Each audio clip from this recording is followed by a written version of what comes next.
young and energetic Dr. Vinay K.M., the best pediatrician, Sri Someshwara Multi-Speciality Hospital. And to hear their words, I warmly invite him to share few words.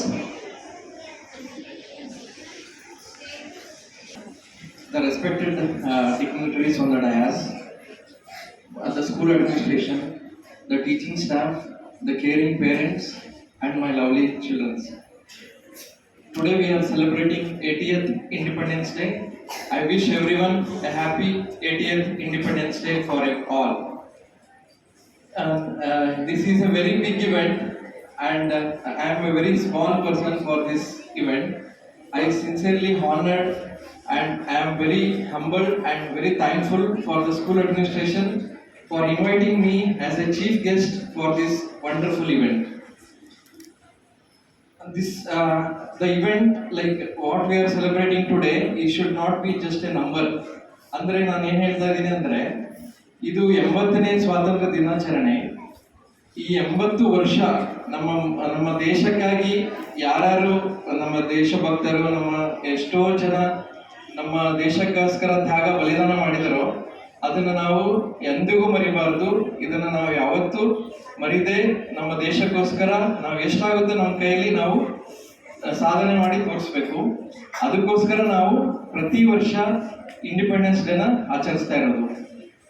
ನಿಮಗೆ ಗೊತ್ತಿರೋ ಹಾಗೆ ಈಗ ಇತ್ತೀಚಿನ ದಿನಗಳಲ್ಲಿ ಮಕ್ಕಳಲ್ಲಿ ನಾವು ಮೌಲ್ಯತೆ, ದೇಶಭಕ್ತಿ, ಆಮೇಲೆ ರೆಸ್ಪೆಕ್ಟ್ ಕೊಡೋದು ತುಂಬಾ ಕಡಿಮೆ ಆಗ್ತಾ ಇದೆ. ಅದು ನೀವೆಲ್ಲರೂ ಅಬ್ಸರ್ವ್ ಮಾಡ್ತಿರ್ಬೋದು. ಸೊ ಇದು ನಾವು ಎಲ್ಲಿ ಸರಿಪಡಿಸ್ಬೇಕು ಅಂತಂದ್ರೆ ನಮ್ಮ ಶಿಕ್ಷಕರು, ನಮ್ಮ ಪೋಷಕರ ಕೈಯಲ್ಲಿ ಇದು ತುಂಬಾ ಜವಾಬ್ದಾರಿ ಇರುತ್ತೆ. ನಮ್ಮ ಪೋಷಕರಿಗೆ ಹೇಳಬೇಕು ಅಂತಂದ್ರೆ ಪ್ರತಿಯೊಬ್ಬ ತಂದೆ ತಾಯಿ ತಮ್ಮ ಮಕ್ಕಳಿಗೆ ನಿಮ್ಮ ದೇಶಾಭಿಮಾನ, ಭಾಷಾಭಿಮಾನ, ಆಮೇಲೆ ಮಕ್ಕಳಲ್ಲಿ ಮೌಲ್ಯತೆ, ಆಮೇಲೆ ಒಬ್ಬರಿಗೊಬ್ಬರಿಗೆ ರೆಸ್ಪೆಕ್ಟ್ ಕೊಡೋದನ್ನ ನೀವು ತಪ್ಪದೇ ನಿಮ್ಮ ಮಕ್ಕಳಿಗೆ ನೀವು ಹೇಳ್ಕೊಡ್ಬೇಕಾಗುತ್ತೆ.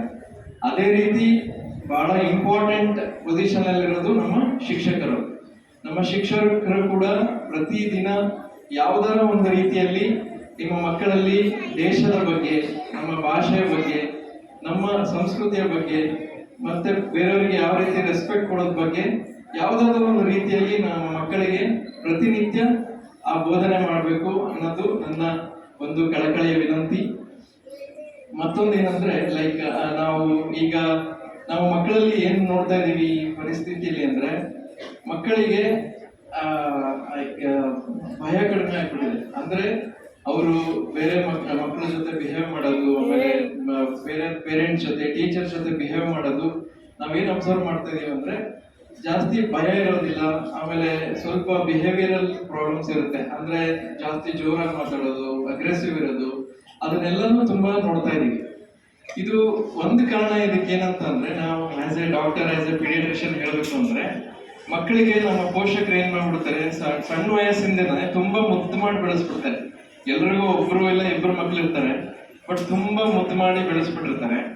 ಮಕ್ಕಳು ದೊಡ್ಡವರಾದ್ಮೇಲೆ ಏನ್ ಮಾಡ್ತಾರೆ, ಅದು ಈ ತರ ಪರಿಣಾಮ ಬೀಳ್ಬಿಡುತ್ತೆ. ಹಾಗಾಗಿ ನಾವು ಪೋಷಕರಿಗೆ ಕೇಳೋದೇನಂದ್ರೆ ಮಕ್ಕಳಿಗೆ ಮುದ್ದು ಮಾಡಿ ಪರವಾಗಿಲ್ಲ, ಬಟ್ ಅದ್ರ ಜೊತೆಗೆ ವ್ಯಾಲ್ಯೂಸ್ನ ಕೊಡಿ, ಆಮೇಲೆ ರೆಸ್ಪೆಕ್ಟ್ ಹೆಂಗೆ ಕೊಡಬೇಕು ಅನ್ನೋದು ಹೇಳ್ಕೊಡಿ. ಖಂಡಿತ ನಿಮ್ಮ ಮಕ್ಕಳು ಒಳ್ಳೆ ಪ್ರಜೆಗಳಾಗಿ ಹೊರಹೊಮ್ತಾರೆ. ಯಾವ ಮಕ್ಕಳಿಗೆ ದೇಶಾಭಿಮಾನ, ಭಾಷಾಭಿಮಾನ ಇರುತ್ತೋ ಅವರು ಎಂದಿಗೂ ದೇಶದ ವಿರುದ್ಧ ಯಾವುದೇ ಕೆಲಸನೂ ಮಾಡೋದಿಲ್ಲ. ಯಾವತ್ತೂ ಅವರು ದೇಶದ ಒಳಿತಿಗಾಗಿ ಮುನ್ನೋಗ್ತಾ ಇರ್ತಾರೆ. ಫೈನಲಿ ಆಸ್ ಎ ಡಾಕ್ಟರ್ ನಾನು ಏನು ಹೇಳಬೇಕು ಅಂದ್ರೆ ನಾವು ನಮ್ಮ ದೇಶನ ಫ್ರೀಡಮ್ ತಗೊಂಡಾಯ್ತು, ಬಟ್ ನಾವು ನಮ್ಮ ಕಾಯಿಲೆಗಳಿಂದ ಯಾವಾಗ ಫ್ರೀಡಮ್ ತಗೋಬೇಕು? ನಾವು ಫಸ್ಟ್ ನಮ್ಮ ಕಾಯಿಲೆಯಿಂದ ನಾವು ಫ್ರೀಡಮ್ ತಗೊಂಡ್ರೆ ನಮಗೆ ಈ ಸಿಕ್ಕಿರೋ ಫ್ರೀಡಮ್ಗೆ ಒಂದು ಇಂಪಾರ್ಟೆನ್ಸ್ ಸಿಗುತ್ತೆ. ನಮ್ಮ ಕಾಯಿಲೆಯಿಂದ ನಾವು ಯಾವ ರೀತಿ ಫ್ರೀಡಮ್ ತಗೊಳ್ಳೋದು? ಫಸ್ಟ್ ಸ್ವಚ್ಛತೆ ಮತ್ತೆ ಡಿಸಿಪ್ಲಿನ್. ಒಂದು ಮಾತಿದೆ ಏನಂದ್ರೆ, one who is discipline he is 90% ahead of others. ಯಾರು ಡಿಸಿಪ್ಲಿನ್ ಆಗಿರ್ತಾರೋ ಅವ್ರು ಆಲ್ರೆಡಿ 90% ಜನಕ್ಕಿಂತ ಮುಂದಿರ್ತಾರೆ. ನೀವು ಜಸ್ಟ್ ಡಿಸಿಪ್ಲಿನ್ ಆಗಿದ್ರೆ ಸಾಕು, ನೀವು ಎಂದಿಗೂ ನೀವು ಎಲ್ಲರಿಗಿಂತ ಮುಂದಿರ್ಬೋದು. ಹಾಗಾಗಿ ನಾವು ಡಿಸಿಪ್ಲಿನ್ ಆಗಿ ನಮ್ಮ ಪ್ರತಿನಿತ್ಯ ನಾನು ಎದುರಿಗೆ ನೋಡ್ತಾ ಇರೋದು ನಾನು ಕೇವಲ ಮಕ್ಕಳಲ್ಲ, ಇವರೆಲ್ಲ ನಾನು ಎದುರಿಗೆ ನೋಡ್ತಿರೋದು ತುಂಬಾ ಜನ ಡಾಕ್ಟರ್ಸ್ ನೋಡ್ತಾ ಇದೀನಿ, ತುಂಬಾ ಜನ IAS ಆಫೀಸರ್ಸ್ ನೋಡ್ತಾ ಇದೀನಿ, ತುಂಬಾ ಜನ ಪೊಲೀಸ್ ನೋಡ್ತಾ ಇದೀನಿ, ದೊಡ್ಡ ದೊಡ್ಡ ಬಿಸ್ನೆಸ್ ಮ್ಯಾನ್ ನೋಡ್ತಾ ಇದೀನಿ, ಪೊಲಿಟಿಕಲ್ ಲೀಡರ್ಸ್ ನೋಡ್ತಾ ಇದೀನಿ. ನೀವೆಲ್ಲರೂ ನಮ್ಮ ಮುಂದಿನ ಪ್ರಜೆಗಳು. ನೀವು ನೀವು ನಿಮ್ಮ ನಿಮ್ಮ ಪ್ರತಿದಿನ ನೀವು ಇದೇ ರೀತಿ ನೀವು ಕಷ್ಟಪಟ್ಟು ಓದಿ, ಕಷ್ಟಪಟ್ಟು ನಿಮ್ಮ ಗುರು ಹಿರಿಯ ಮಾತು ಕೇಳ್ರಿ, ನಿಮ್ಮ ತಂದೆ ತಾಯಿ ಮಾತು ಕೇಳಿ, ನಿಮ್ಮ ಫ್ರೆಂಡ್ಸ್ ಜೊತೆ ಚೆನ್ನಾಗಿರಿ. ಆಮೇಲೆ ಎಲ್ಲದನ್ನು ಅವತ್ತಿಂದ ಅವತ್ತೇ ನೀವು ಓದಿದ್ರೆ ನೀವು ತುಂಬಾ ದೊಡ್ಡ ಸಾಧನೆ ಮಾಡ್ಬೋದು. ಈಗ ನಾನು ಒಂದು 10-15 ವರ್ಷದಿಂದ ನಿಮ್ ತರನೇ ನಾನು ಇಲ್ಲಿ ಆ ತರ ಕುತ್ಕೊಂಡಿದ್ದೆ ಇಂಡಿಪೆಂಡೆನ್ಸ್ ಡೇ ಸೆಲೆಬ್ರೇಟ್ ಮಾಡೋದಕ್ಕೆ. ಬಟ್ ನೀವೇ ನೋಡ್ತಾ ಇದ್ದೀರಾ, ಇವತ್ತು ನಾವು ಫ್ಲಾಗ್ ಬ್ಯಾಸ್ಟ್ ಮಾಡಕ್ ಬಂದಿದ್ದೀವಿ. ಸೊ ನೀವು ಇದೇ ತರ ನೀವು ತುಂಬಾ ಇದೇ ತರ ಕಷ್ಟಪಟ್ಟು ನೀವು ಎಲ್ಲರಿಗೂ ನೀವು ರೆಸ್ಪೆಕ್ಟ್ಫುಲ್ ಆಗಿ ನಡ್ಕೊಂಡ್ರೆ ನೀವು ಇದಕ್ಕಿಂತ ದೊಡ್ಡ ಸಾಧನೆ ನೀವು ಮಾಡ್ಬೋದು ನಿಮ್ಮ ಜೀವನದಲ್ಲಿ. ಹಾಗಾಗಿ ನಿಮ್ಮೆಲ್ಲರಿಗೂ ಒಂದೇ ವಿನಂತಿ, respect your teachers, respect your nation, respect your parents and respect every one and each other. ಆ ಥರ ಮಾಡಿದ್ರೆ ಖಂಡಿತ ನೀವು ನಿಮ್ಮ ಲೈಫಲ್ಲಿ ದೊಡ್ಡ ಅಚೀವ್ಮೆಂಟ್ ನೀವು ಮಾಡ್ತೀರ. ಇಷ್ಟು ಹೇಳ್ತಾ ಕೊನೆಯದಾಗಿ ನಮ್ಮ ಶಾಲೆಯ ಅಡ್ಮಿನಿಸ್ಟ್ರೇಷನ್, ಆಮೇಲೆ ನಮ್ಮ ಸರ್ ಆದ ಸುರೇಶ್ ಸರ್ ಅವರಿಗೆ, ಅವರು ಇವತ್ತು ಬಂದಿಲ್ಲ, ಬಟ್ ಅವರ ಆಬ್ಸೆನ್ಸ್ ಅಲ್ಲಿ ನಾವು ಈ ಫಂಕ್ಷನ್ ಮಾಡ್ತಾ ಇದ್ದೀವಿ. ಅವರಿಗೂ ದೇವರು ಈ ತರ ತುಂಬಾ ಈ ತರ ಇನ್ನೂ ಹಲವಾರು ಸ್ಕೂಲ್ನ ಅವ್ರು ಇನ್ನೂ ಸ್ಥಾಪನೆ ಮಾಡಲಿ. ಆಮೇಲೆ ಈ ತರನೇ ಇನ್ನೂ ಒಳ್ಳೆ ಹೆಚ್ಚಿನ ಮಕ್ಕಳಿಗೆ ಈ ರೀತಿ ಸ್ಥಾಪನೆ ಮಾಡಿ ಇನ್ನೂ ಹೆಚ್ಚಿನ ಮಕ್ಕಳಿಗೆ ಈ ತರ ವಿದ್ಯಾಭ್ಯಾಸ ಕೊಟ್ಟರೆ ಅದಕ್ಕಿಂತ ದೊಡ್ಡ ಸೇವೆ ಇನ್ನು ಯಾವುದೂ ಇಲ್ಲ ಮಕ್ಕಳಕ್ಕೆ.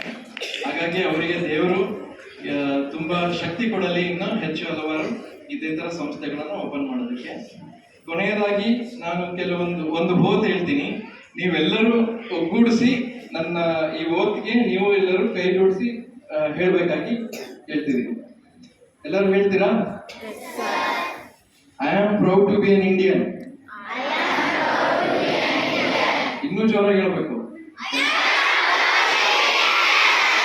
I will respect my country. I will respect my fellow citizens. I will work hard. I will do what is right. And I will do my part to make India better. Thank you very much. Let us move forward together with courage in our hearts, knowledge in our minds, and compassion in our actions. Once again, I wish everyone a very happy 80th Independence Day. Jai Hind, Jai Bharat, Vande Mataram.